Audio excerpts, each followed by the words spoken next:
ναύτσι τώρα ξεπήδανε, εξαντλειωμένους μετανάστες κυνηγάνε. Ένας νέος πόλεμος τώρα έχει αρχίσει, τον πολιτισμό που ζούμε θα εξαφανίσει.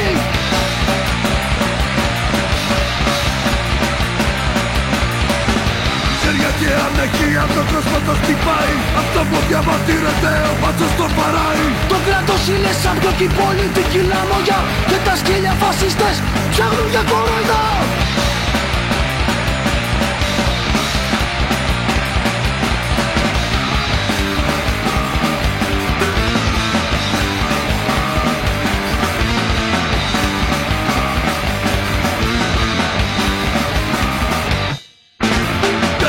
Τα ίδια και τα ίδια στις πλάτες μας πατάνε, μας έχουν για σκουπίδια. Ανθρώπους με αξιοπρέπεια δεν θέλουνε να βλέπουνε τον κόσμο στη μισέρια, θέλουνε να έχουνε.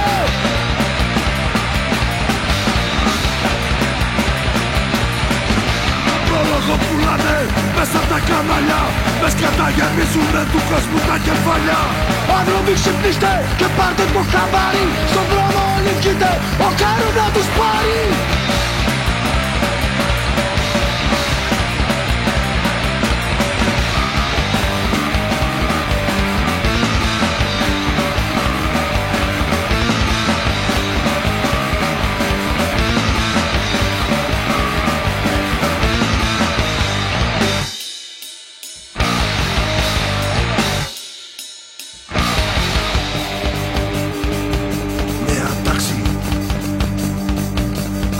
Μάχη, χαθήκαν όλα.